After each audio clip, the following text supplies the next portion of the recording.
Ya, vamos a hablar acerca del crecimiento auricular y la hipertrofia ventricular. Anatómicamente, cuando hablamos de esos parámetros, nos referimos al incremento en el diámetro de cavidades cardíacas, estamos hablando de crecimiento, y en el grosor de las paredes, estamos hablando de la hipertrofia. Patológicamente, hay un incremento en el tamaño de las fibras miocárdicas por diversos mecanismos, sobrecarga de presión, por ejemplo, la hipertensión arterial o una estenosis valvular, o sobrecarga de volumen en una gran insuficiencia mitral o aórtica. Normalmente, tanto el crecimiento, que es el aumento del diámetro de las cavidades, o la hipertrofia, que es el aumento de grosor de las paredes, su desarrollo usualmente toma meses o años. Por lo tanto, cuando una cámara cardíaca crece o se hipertrofia, hay más camino por recorrer del impulso eléctrico, lo cual va a hacer que aumente el voltaje, que aumente el tamaño del complejo QRS.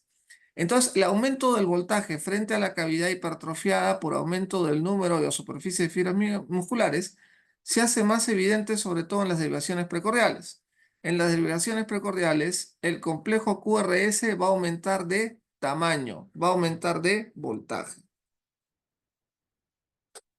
A su vez, también va a haber un pequeño retraso en la activación del complejo QRS, lo cual va a hacer que el complejo QRS tenga un poco más de anchura. No solamente aumenta en tamaño, no solamente aumenta en voltaje, sino también se va a hacer un poco más ancho. Y lo último que vamos a ver son alteraciones de la repolarización. Va a haber alteraciones en el segmento ST. Ahí a la izquierda suya ustedes pueden ver un ST normal. Y a la derecha pueden ver el complejo hipertrofiado. Miren el QRS como está, mucho más grande, mucho más alto, un poquito más ancho. Y miren la alteración en la repolarización. En el lado izquierdo el ST está normal con la onda T positiva. Pero en el lado derecho ustedes pueden ver que el segmento ST está deprimido con una onda T negativa. Así vamos a ver cuando un paciente tenga un cuadro de hipertrofia.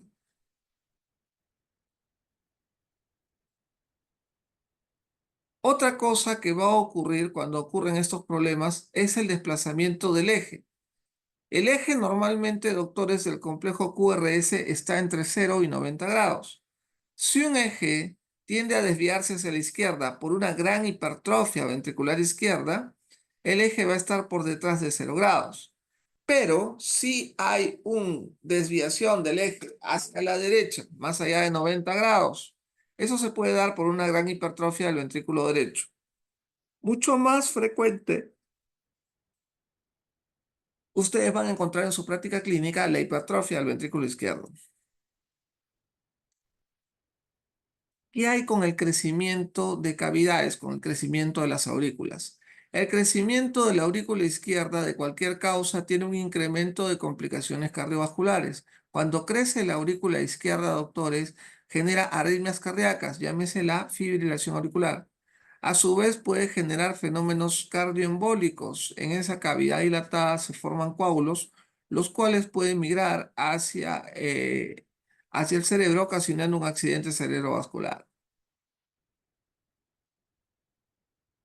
La hipertrofia ventricular izquierda de cualquier causa tiene riesgo incrementado también de complicaciones cardiovasculares. La hipertrofia nos puede predisponer a un cuadro de insuficiencia cardíaca congestiva y a un cuadro de arritmias cardíacas.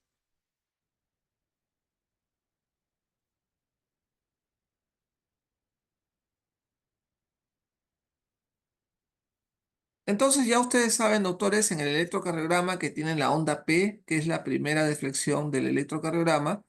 La onda P implica la despolarización de las aurículas. Aquí nosotros podemos ver la despolarización auricular que empieza en el nodo sinusal, discurre por la aurícula derecha, aurícula izquierda y confluye nuevamente en el nodo AB, en la parte baja de las aurículas. Miren, ahí se están despolarizando las aurículas. El impulso eléctrico nace del nodo sinusal. En rosado se está despolarizando primero la aurícula derecha. Luego se despolariza la aurícula izquierda para finalmente despolarizar ambas aurículas y confluir el impulso eléctrico en el nodo auriculoventricular. Por lo tanto, doctores, la despolarización de las aurículas se va a ver en el electrocardiograma con la famosa onda P. Esa onda P, la primera parte corresponde a la despolarización de la aurícula derecha y la parte final de la onda P corresponde a la despolarización de la aurícula izquierda, como nosotros vemos en el gráfico.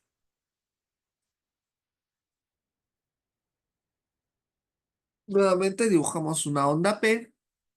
Miren cómo la primera parte, la parte ascendente, corresponde a la despolarización de la aurícula derecha y la parte final de la onda P, la parte de la pendiente hacia abajo, corresponde a la despolarización de la aurícula izquierda.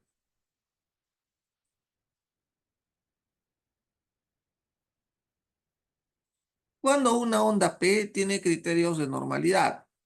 La onda P, para que sea considerada normal, debe ser positiva en derivación D1 y D2 y debe ser negativa en derivación ABR.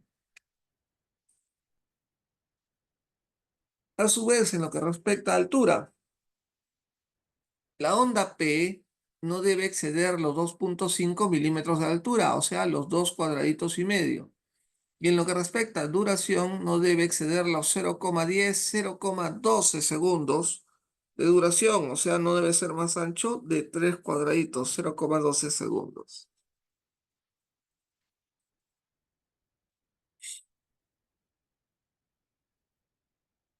Acá tenemos una onda P normal, como ustedes pueden ver. En lo que respecta a la altura es un cuadradito y en lo que respecta al ancho son 2 cuadraditos. Dijimos que para que la onda P esté crecida, sobre todo en la aurícula derecha, la onda P tiene que ser más alta de 2,5 cuadrados.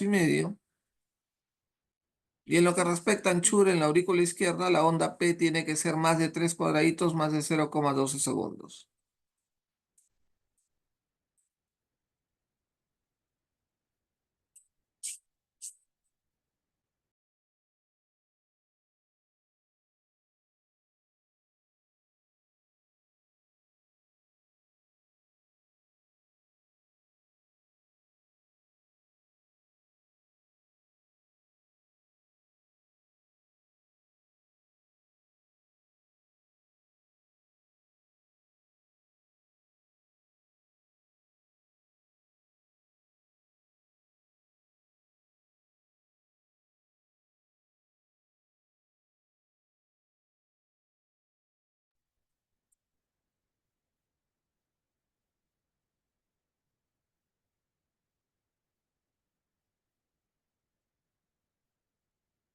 Muy bien, doctores. Entonces, como sabemos que la primera parte de la onda P corresponde a la aurícula derecha, si es que la aurícula derecha está crecida, la onda P, por lo tanto, será alta.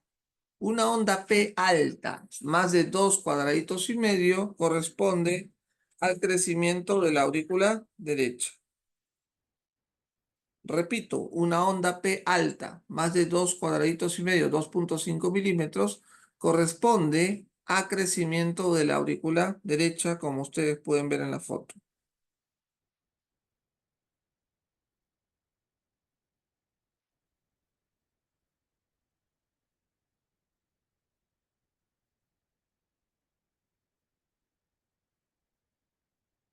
Criterios diagnósticos para crecimiento de la aurícula derecha. Onda P en derivación 2, 3 o ABF que excede en altura 2,5 milímetros, 2,5 cuadrados. ¿Ya? Principalmente ese es el criterio diagnóstico para decir crecimiento de aurícula derecha. Por ejemplo, en una embolia pulmonar crece la aurícula derecha. Por ejemplo, en una estenosis de la válvula tricúspide crece la aurícula derecha, solo por darles algunos ejemplos. Miren, aquí ustedes pueden ver en este gráfico esa tremenda onda P. Miren en derivación 2. ¿Cuántos cuadraditos tiene? 1, 2, 3, 4 cuadraditos. Una onda P más de 2,5 cuadrados, 2,5 milímetros, indica crecimiento de aurícula derecha. Un gran crecimiento de aurícula derecha como este es el electrocardiograma. En lo que respecta al crecimiento de la aurícula izquierda, ya dijimos que la parte final, la parte final de la onda P corresponde a la aurícula izquierda. Por lo tanto, si está crecida la aurícula izquierda, la onda P va a estar más ancha. ¿Más de cuánto? Más de 0,12 segundos en anchura, más de 3 cuadraditos. Entonces, para hablar de crecimiento de la aurícula izquierda, tenemos una onda P mellada con una escotadura en el medio y que excede los 0,12 segundos, que excede los 3 cuadraditos en duración. Y eso se va a ver en derivación de 1, de 2, ABF o ABL o en cualquier otra derivación. Usualmente el crecimiento de la aurícula izquierda se puede asociar, por ejemplo, a hipertrofia del ventrículo izquierdo, estenosis de la válvula mitral, etc.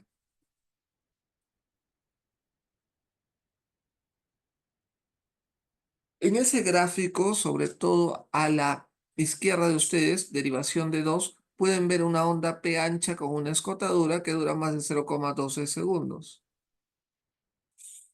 Si sospechan, doctores, por lo tanto, de que ha crecido tanto la aurícula como el ventrículo, si estamos hablando de crecimiento vía auricular, por ejemplo, una cardiomiopatía restrictiva lleva a que se dilaten tremendamente ambas aurículas, lo que vamos a tener es una onda P alta, más de 0,20, más de 2,5 milímetros, onda P alta, más de 2 cuadraditos y medio, y una onda P ancha, más de 0,12 segundos.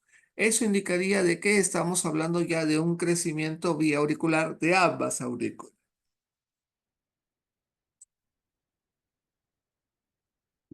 Muy bien, seguimos con el electrocardiograma. En la siguiente parte del electrocardiograma lo que tenemos que vamos a ver es el complejo QRS. El complejo QRS, como ustedes pueden ver, se va a despolarizar a través de las aurículas. Perdón, se va a despolarizar cuando el impulso llega hacia los ventrículos. La activación de los ventrículos consta de 3 tiempos. El primer vector que activa el septum interventricular, que va de izquierda a derecha. El segundo vector que activa las paredes libres y el tercer vector que activa las regiones posterobasales. Ahí tienen ustedes un resumen de los tres.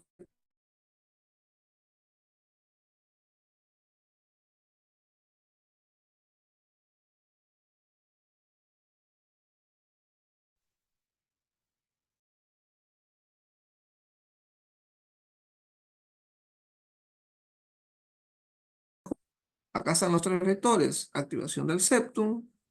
2, activación de la pared libre. 3, activación de las regiones posterobasales. Cuando se despolarizan los ventrículos, origina el complejo QRS. Pues bien, ¿qué es lo que pasa cuando hay hipertrofia? Engrosamiento del ventrículo. 1. Aumenta de voltaje el complejo QRS, principalmente por crecimiento de la onda R. 2. Alteración en la repolarización. La onda T se vuelve negativa.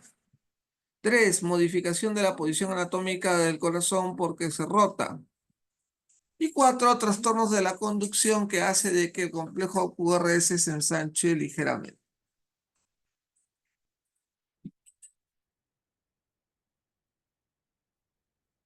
Miren, acá tenemos un caso muy interesante de hipertrofia ventricular izquierda. Algo muy común, por ejemplo, en un paciente hipertenso que no está adecuadamente tratado. Miren, los impulsos se generan de la misma forma como si fuera un corazón normal, solo que ahora, al estar el músculo cardíaco hipertrofiado, tienen más camino que recorrer ese impulso eléctrico. ¿Cuáles son los criterios de voltaje de la hipertrofia ventricular izquierda? Hay muchos criterios, como ustedes pueden ver. Hay criterios que dependen de las derivaciones de miembros. Hay otros que dependen de las derivaciones precordiales. Yo les voy a dar el dato más simple para que ustedes puedan ver. Mira, estos son los criterios de voltaje que te pueden predecir hipertrofia ventricular izquierda en el electrocardiograma. En las derivaciones de miembros, por ejemplo, tener una onda R en ABL más de 11 milímetros, tener una onda R en derivación ABF más de 10 milímetros o tener una onda S en derivación ABR más de 14 milímetros. Son algunos de los ejemplos. Este es el criterio que a mí me gusta utilizar con mayor frecuencia, a pesar de que tiene una sensibilidad baja, una sensibilidad del 40%. ¿Qué significa eso? Que de cada 10, 4 se le puede encontrar hipertrofia en el electrocardiograma y a 6, a pesar de tener hipertrofia, no se detecta en el electrocardiograma. Entonces, ¿cuáles son los criterios de hipertrofia ventricular? Estos son mejores. Son criterios de Sokolov, le dicen. Una onda R, y solamente miden la onda R en derivación B4, B5, B6, mayor de 26 milímetros. Ya ahí tienen un criterio en derivación precordial. La onda R alta, más de 26 milímetros en B4, B5, B6. O la onda R en derivación B5, B6 más la onda S en derivación B1 más de 35 milímetros. Entonces, criterios de hipertrofia ventricular izquierda, la onda R en B4, B5, B6 más de 26 milímetros. Y el otro criterio es la onda R en B5, B6 más la onda S en B1 mayor o igual de 35 milímetros.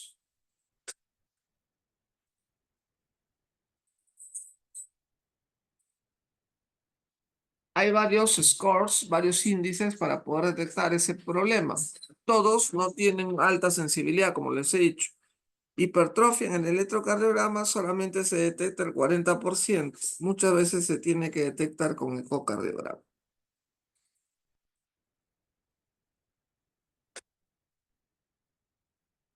Ahí está el criterio ecocardiográfico de hipertrofia ventricular izquierda. Les digo eso, ¿por qué? Porque la hipertrofia ventricular izquierda es lo más común, es bastante común. Tienen el índice de Sokolov-Lyon que les mencioné, la onda S en B1 más la onda R en B5, B6 más de 35 milímetros.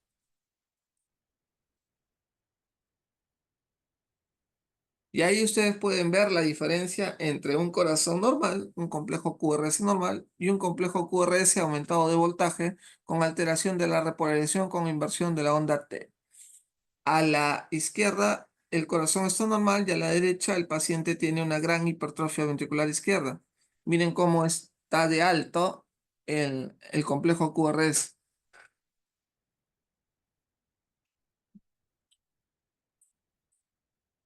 Acá tienen otros ejemplos de hipertrofia ventricular izquierda. Miren en B1, B2 la onda S profunda. En B4, B5, B6 la onda R bastante alta con alteración de la repolarización.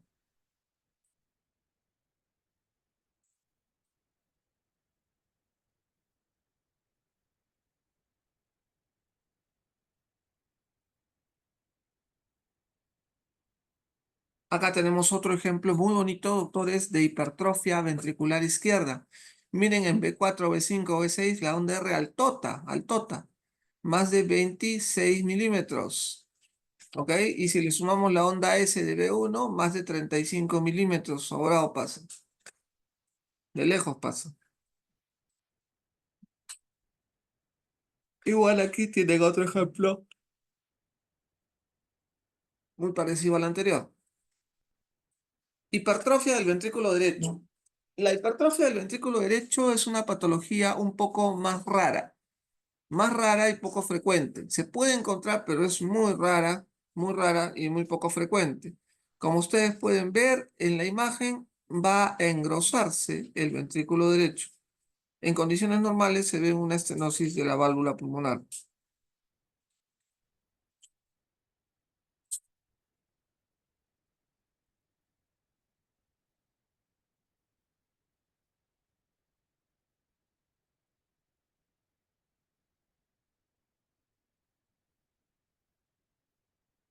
Miren, doctores, cuando hay hipertrofia del ventrículo derecho, el primer vector, sobre todo el vector que actúa sobre el septum interventricular y apunta hacia el ventrículo derecho, tiende a crecer, lo cual hace que la onda R en derivación precordial B1 sea una onda R anormalmente alta.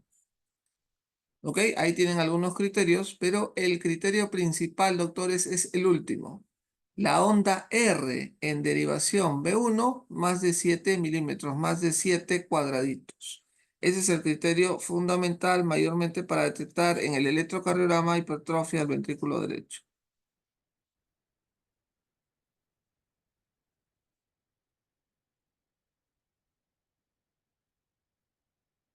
Aquí ustedes pueden ver en este gráfico una hipertrofia del ventrículo derecho. Miren aquí en derivación arriba, la tercera, la derivación B1.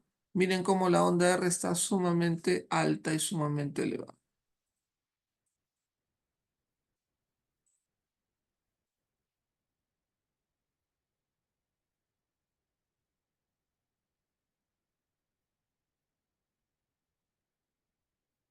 Aquí nuevamente, doctores, tienen otro dibujo muy interesante en el cual se puede apreciar la hipertrofia del ventrículo derecho, onda R alta en B1, más de 7 milímetros. Muy bien, hasta aquí es la clase que les quería mencionar, crecimiento de aurículas e hipertrofia ventricular. ¿Tienen alguna pregunta, por favor, chicos? Todo claro, doctor. Miren, doctores, falta una segunda parte que es bloqueos de rama, que la voy a hacer en una siguiente porque ya me ganó la hora. He tenido problemas técnicos acá con la computadora que no he podido hacer que entre más temprano. Pero la siguiente parte, la siguiente charla que yo estoy, les voy a dictar la parte que falta de bloqueos de rama. ¿Perfecto?